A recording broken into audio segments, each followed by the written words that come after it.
Welcome back. Welcome back to the church show with Greg and friends. So we're sitting here right now, and we're having a conversation. This story is going to trip you out.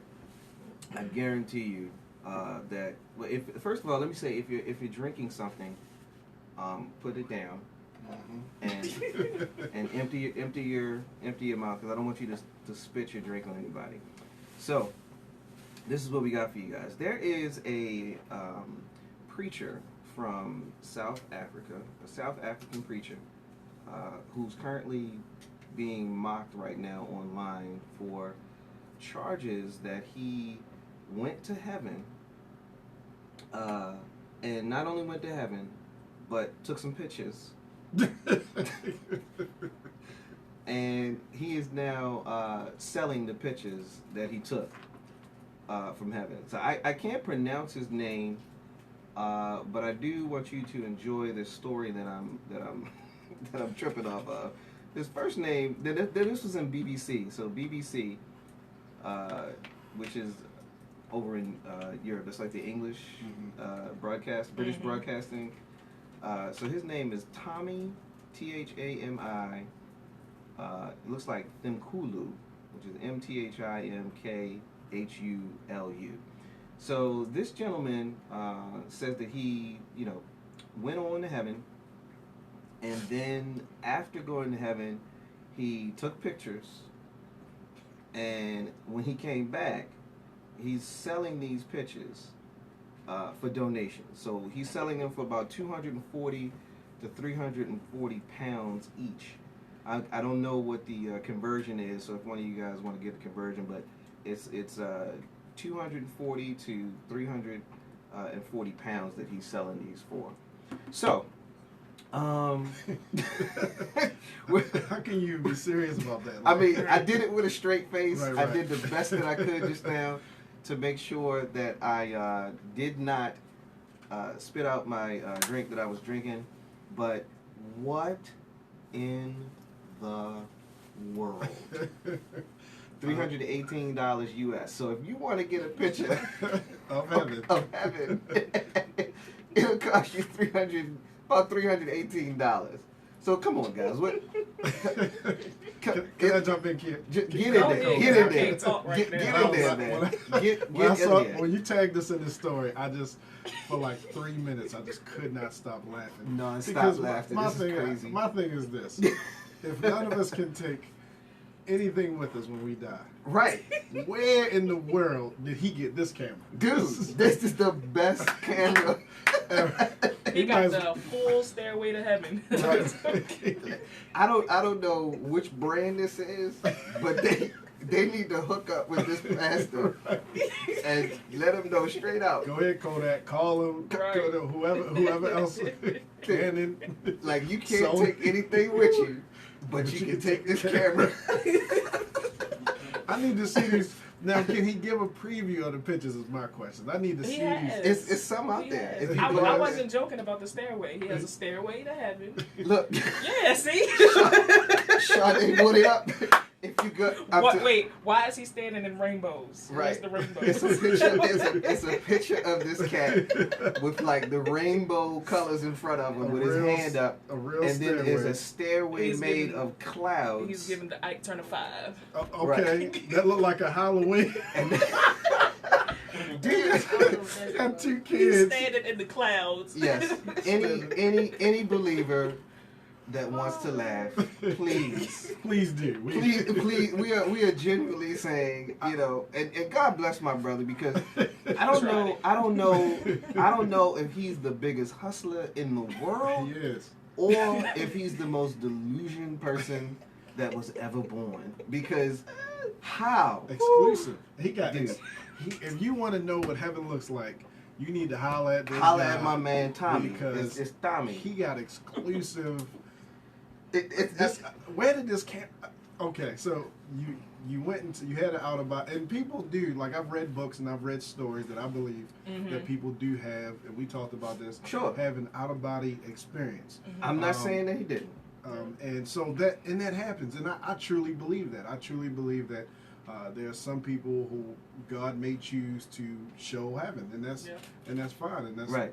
That's what I believe. But for you to say that you got a camera, that's a dope camera. How you get it past the guards? Right. I'm selling that patent. I'm the richest man. Dude, Tell me one person that wouldn't buy a camera. What as soon as I got back, I'd be selling the camera. What I want to know is, where was everybody at? Right. Ain't nobody else in the No pictures. picture. No, You got a no picture Jesus. of- No Moses. Right. So you got pictures of the stairway. He can't answer the question. Does heaven have a ghetto? He can't answer none of that. He can't answer none of that because where are these pictures? Y'all don't mind me. See, now I'm up. Now Yeah, Massey is awake. I had to do security at my church. I had a long night last night. I'm up now. This story got me up because. Oh my gracious! So here, listen. Now I would Shout out to actually, Moses. I would actually be more, I'd be more believing of him if he came back and say he started to draw pictures Exactly. freehand. Yeah. You know what I mean? Like stuff. Like this is what I remember when I came back. I saw the Lord or whatever. But I took my camera. I cannot, Bruh. bruh. Right, exactly. Can we find out what's in their communion? That's what we need. Yeah, whatever they take, he took all of it. it. ain't that man of shepherd. I was about to say. Nah. We need to figure out. That's their off-brand. Yeah. That's That's what that- the Catholics use. They that's use that the- man of shepherd. That's that bottom shelf. That's that. All the way. Yeah. Matter of fact, it's not even on the shelf. It's berries. It's like boysenberry liquor. You ain't even heard of stuff like that. So this is a church finger moment where somebody just need to tap them on the shoulder and Yeah. says, "Yeah, you go Pastor, ahead, come you sit go ahead, down." sit down. Yeah. Don't Sit even down for worry a couple about- weeks. No, you ain't gotta say nothing. Just come on and sit down. We don't need no You be explanation. like mid sentence, like right while he talking. And I saw. Right. Oh That's goodness. one of the moments when all the members of the church just need to leave. I know Yeah. people frown upon members leaving and stuff, but I if wish you I was follow sitting this in the man pew. after this foolishness, Exactly. Right. then you the fool. Yeah. You the fool. You are officially a grade A Exactly. fool if you continue to follow this dude. Oh, man. Because what's next? He gonna say I brought back some biscuits. Y'all should try them. Some grapes. I got a piece of fish and a piece of bread. This is manna from heaven. He got that manna from heaven. They out there selling manna. God made this one. I went to heaven. Oh, you got to try this fish though. This Right. fish.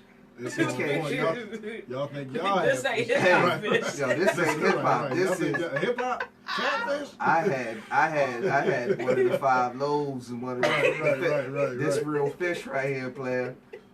Want a picture? Oh, We can talk about this all night. Oh my goodness. That's Yeah. so funny. Craziness though, man. Craziness. That's, I mean, it's something, it actually, indirectly, but it ties into something that, we want to talk about. And that's, on a serious note, people do things in excess as opposed to moderation. And it's almost like religion in some aspects for some people has become an obsession with them. And what I mean by that is there's this term called religiosity. Okay, religiosity is it's really the downside of overzealous believers, because it happens when a person has extreme views outside of their religion that become more important than their religious beliefs. So, in the same way we jokingly talked about this guy who obviously, I'm not going to say that this man doesn't believe in God. I'm not going to say that he's not a Christian or anything like that. But there was something in him that drove him to the point, if he's not hustling and trying to get over on people, there's something that drove him to the point where he believed that this was something that he could speak about with other people. And in the same vein of thinking, religiosity causes people to be very overzealous and do things for the sake of their religion. Mhm. So you've got like this very popular political buzzword out there right now, which is radical Islamic terrorism. Mhm. You hear that all the time, and as a Christian, I'm actually offended for that group that they're talking about, and they're talking about Muslims. So we'll be, we'll be very flat with that. They're talking and speaking about Muslims, but they use this term of radical Islamic terrorists to pump fear into everybody's veins. And inside of the group of Muslims, there do exist a subgroup of people who are extremists. Mm-hmm. And these are the jihadists. These are the people that, strap the bombs to their bodies and try to cause terror. They bend and manipulate words that are found in the Quran, and they utilize those as a means by which they do these horrific things. Very similarly to, if not the same, as what the KKK does Mm-hmm. in the name of Christianity. Because a lot of people that if you do your research, the KKK considers themselves to be a God-fearing Christian group, but they're extremists. They've taken one or two things out of the Bible and or omitted several things from the Bible to justify their position and to justify the way that they act and mistreat groups of people. So as it relates to religiosity, guys, what are some of the things that you feel are the downfalls of someone being overzealous, where they take and they start to blend in their own opinion with the religious beliefs, and then they concoct something new, kind of like the guy. What was the guy's name that had the compound out in Texas, and he had all those people following him thinking he was Jesus? Was it Jeffrey something or the other? I don't remember. It'll. Yeah, I know what you're talking about. You know what I'm talking about? David Koresh. That was his name. David. And you have these people who have these extreme views, and then they create cults almost in a sense. It's all the same. So what are some of the downsides of being overzealous as it relates to your religious beliefs?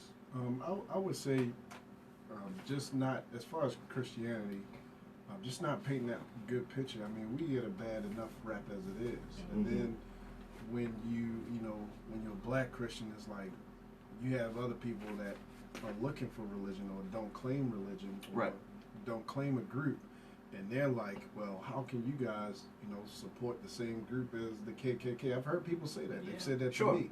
And it's like, well, everybody is their own individual. Right. It's just sad. It's just sad that you have. It's meant to cause division. Right.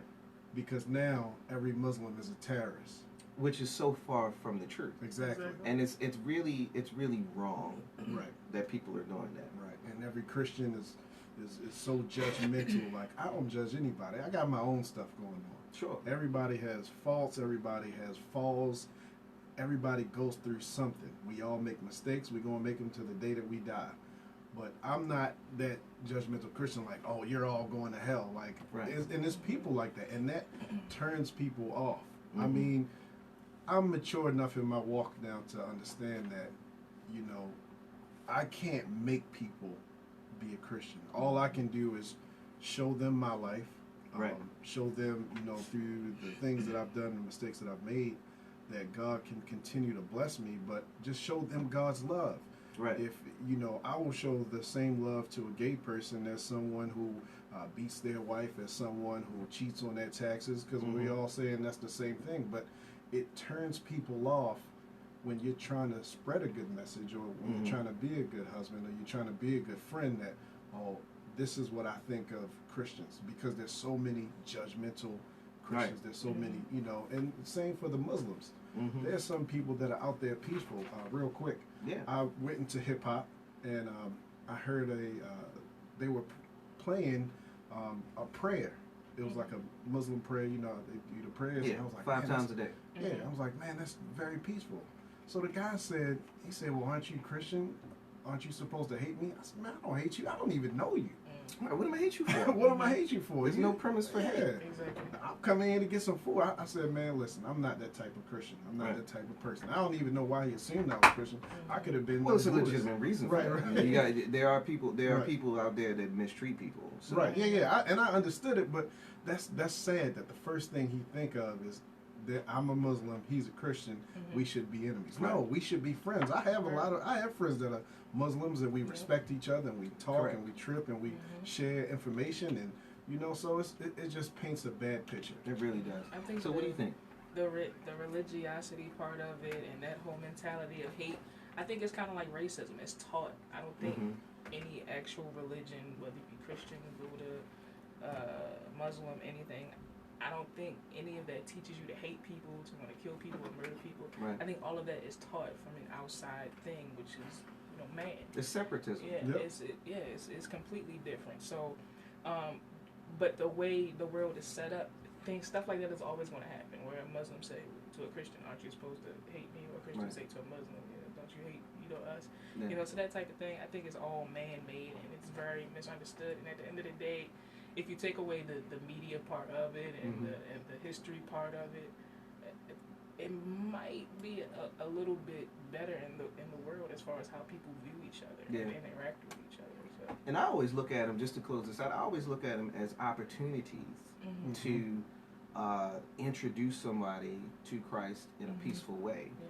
Because if I come at you with hate or malice or divisiveness, rudeness, if I come in the door disrespecting you because of what you believe, because of who you are, then all I'm going to do is put a chasm in between you and I. And the opportunity for me to bridge the gap, so to speak, gets wider and wider based upon how I approach you. So, I think that the negative and the most detrimental aspect of religiosity for me, in my opinion, is it causes people not to be open to communicate and love each other. And that's why you have things like protesting of funerals, and you have things like bombing in airports and buildings. That's why you have stuff like slavery and the Holocaust. All these different things occurred because somebody took a religious belief and they either took one or two aspects of it and ran with it. Right. And they ignored every other tenet that's in their belief system, and they just ran with one or two things that kind of justified their personal opinion and the way that they look at things in life. So, there's definitely a downside to overzealous believers, and if we could teach people to not be overzealous and to be really temper the way that they deliver their messages, the communication would increase and it would probably be a lot better. So I just thought that was interesting, and it was all kind of sparked by my man that decided he wanted to share pictures from heaven. So it all kind of came from there. But stay locked to Street Legal Radio, WXSL StreetLegalRadio.com. We are live on the air. Also, check out our website, www.theafterchurchshow.com. We'll be coming back with more topics and more things to discuss. Just stay tuned, stay locked in. See you in a few.